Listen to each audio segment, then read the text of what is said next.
Dear listener, happy Friday. Welcome to the end of the week. Today, a different perspective on what Kyle Sandilands' claim was as part of his settlement for ARN.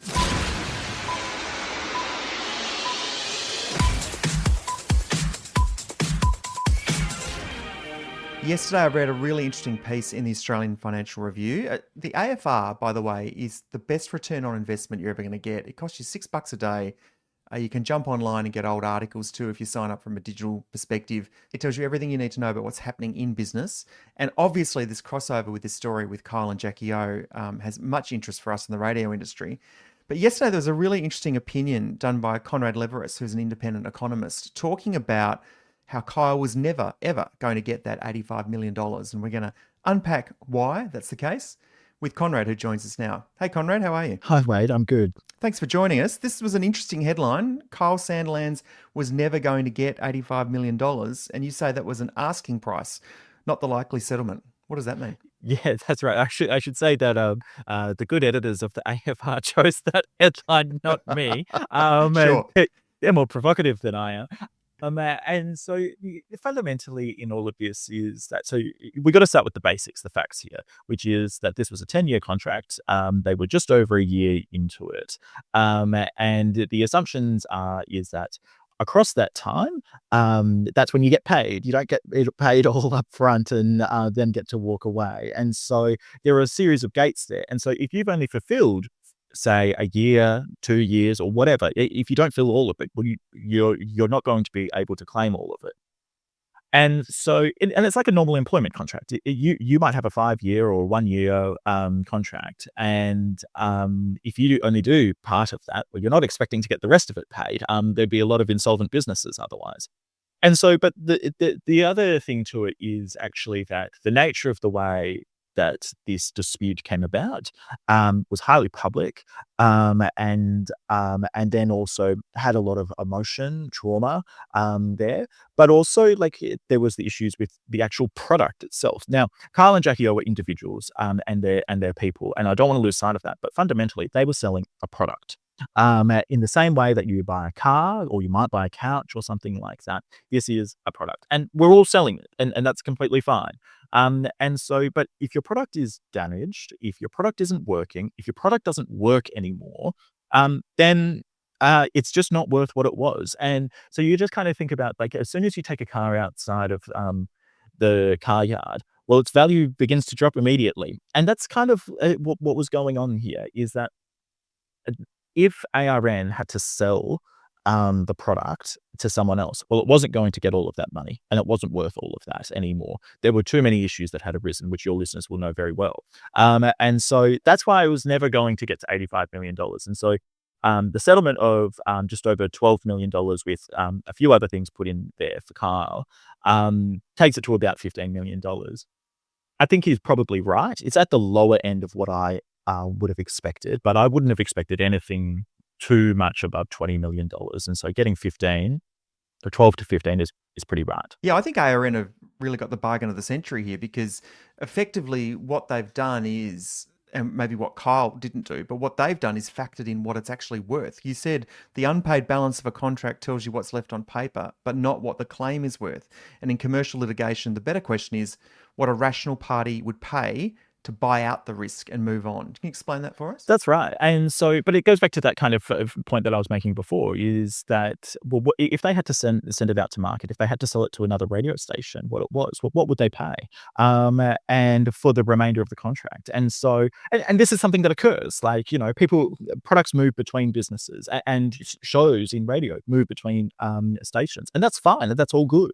And so, but there is a value there, and that value isn't what necessarily is in the contract when it was first signed. That value could have gone up, but this time it went down, and it went significantly down, and that's kind of the key thing here. And so when of course Kyle and anyone, and it was an entirely rational thing to do, is to say, well, the remainder of the contract is $85 million, and that is what we deserve, and that's what people do all the time, and that's completely fine. But actually, that's, like I said, it's an asking price, and so the value of it, and also so everyone can walk away with clean hands, is a different concept. And so you have to kind of take into all of this is that as well is that there was still, say, over 8 years left of the contract. That's a long time there, but it's pretty hard to predict how things would go beyond 5 years. But what we know about this first year, anyway, is that things weren't going well, and so yeah, it was never going. It was never going to be, a brand spanking new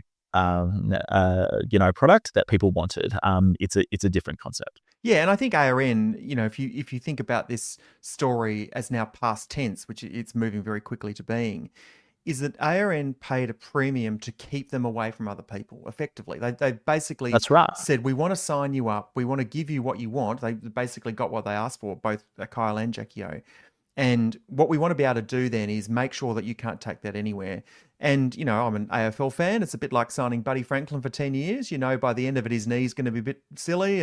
But you want to upfront the contract a little bit in the context of where you're going to get the most value out of it. And ARN would have signed them because the plan, as we all know, was to take them everywhere. Now, because it failed in the first step in Melbourne, clearly the value of the contract, even if there hadn't have been this falling out, the value of the contract probably would have diminished quite significantly because they can't extract what they wanted to get out of it over the longer term.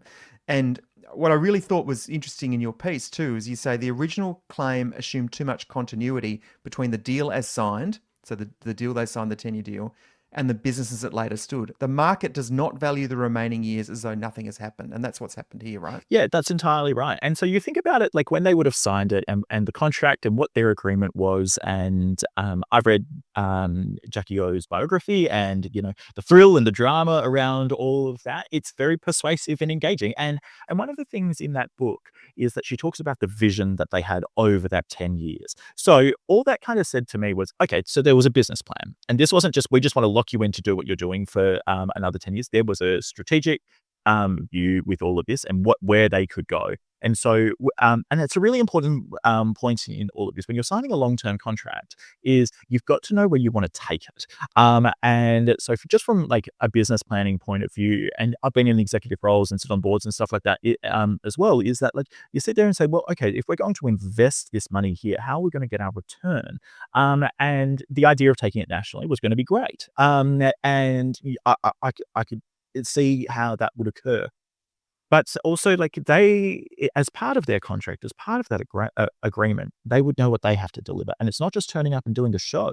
It's actually making sure that the success is there. And so when Melbourne started to falter, you could imagine I don't know for sure, but it's a highly imaginable and realistic scenario that, well, actually, that's when things started to go shaky with it all. And so, and as soon as you lose in all of these things and expansions, and media people know this much better than anyone else, but as soon as you start to do an expansion and it doesn't go well, you have to kind of reassess a whole bunch of stuff because once there's the tar on you, it's pretty hard to get off. But I just kind of sat there. I remember at the time thinking that Melbourne was the wrong market for them to start in, and that they actually should have gone north to Brisbane and to Queensland. That would have made a bit more of a natural sense. And then actually to go over to Darwin and then down to South Australia and then across to Western Australia, that would have made more sense just given where it is. And then you kind of create like, you create like the rolling ball. Like it's a bit of a, well, look, we're doing all of these things anyway. And then if you do fail,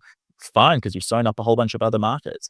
So I just kind of sit there and thought, well, actually, whatever the business plan was, wherever they were planning on taking it, well, when you fail at the first hurdle, well, it's pretty hard to come back from all of that. And it's like driving around with only 3 wheels on your car. It's pretty hard. Yeah, exactly. And I was thinking, just as you were saying that too, in picking Melbourne, I mean, there's a lot of shoulda, woulda, coulda in this whole story right from the start. But by picking Melbourne, it's like they walked into the wrong casino with a bad hand in their pocket. And there was too much to lose. It wasn't that they thought there was so much to gain, but in reality, the story will be written in the future is there was too much to lose, and they ended up losing the whole show. Just a last thing on this then, because obviously in the radio world, not many people deal with the intricacies of contracts and stuff. I thought this was interesting, and it might be something to think about away from the Kyle and Jackie O situation, is about the argument that Kyle put forward and basically saying that, I'm who I am. And I think the line that his lawyer used in the pre-trial stuff, if it would look like it was going to court, was you buy Kyle, you get Kyle. Does that hold any value in a contract sense? So let's say I sign Kyle up for 10 years at $100 million and I know what I'm getting, but the version I'm getting ends up destroying part of what I'd built or what I'd hoped would happen. Does the argument on a contract economic basis wash that? Well, you knew, buyer beware, you knew what we were getting. Oh, yeah, that's really a question for the lawyers to deal with, and they've got lots of views about it. But like when you just think about the real world in all of this, okay, so if you've got someone who's going around and setting fire to everything, just hypothetically, like you're in a house, you're just finishing building a house, and then someone comes in and knocks down the key wall, and it's just like, well, geez, that's pretty hard to justify, and so like that's kind of what it is. There is that there are all of these steps in this where you have to kind of discount, and there's a penalty for different actions. And so if things were going well, and things like that, people would be like, oh, Carl just has a lot of personality, and things like that. And that was said for a really long time. And he's still got a lot of personality, and he's still got a strong market that is interested in his stuff. Yeah. It's when it kind of goes to that point where things that are otherwise stable and that he needs to rely on to do his job start weakening, or falling apart, or not being able to deliver. That's when it changes, because there's no point in having a job if the business can't pay you. Yes, well, personal conduct is very important in this story, and I think it's sometimes often forgotten in the PR and spin and headlines of the fact that everyone's moving on. But yes, there was a reason that all of this has had to happen. Conrad, thanks for joining us on the pod today. No worries. Thank you, Wade. Conrad Liveris there, and you can find all of his info at his website, and it's Conrad, Liveris.com. He's an independent economist and writes really well. I've encouraged him to write more because I really loved how he translated that situation into simple things to go, well, of course that makes sense. It makes complete sense. And just to round us out for the week, Jackie O was in court. Well, she wasn't specifically, but her matter was being heard in the federal court again yesterday, and it does appear like her legal proceedings are going to continue. So while Cole's done a settlement, Jackie's case is going to go to court likely in August. There'll be another hearing, and the trial, if it gets that far, will go to October. So clearly ARN would probably want this behind them, but because Jackie's suing for a different reason, which is wrongful termination, hers is a claim against the Fair Work Act. So it's a very different situation. I think that's sometimes, obviously, we used to saying the words Kyle and Jackie O together, but Kyle's situation was about a breach of a contract. Jackie is actually suing ARN for wrongful termination, and it appears in a different kind of section of law, the Fair Work Act. So lots to play out there still. It'll keep the lawyers busy for another couple of months yet. We've been really busy on the quarter hour this week. Thanks for joining us on the ride. We had a lot of new listeners come in this week, actually, a lot of new people on the socials too. So if you're joining us, welcome. We love radio. We're here to celebrate radio, everything that happens with it. And we'll be back with a whole heap of episodes for you next week. See you then.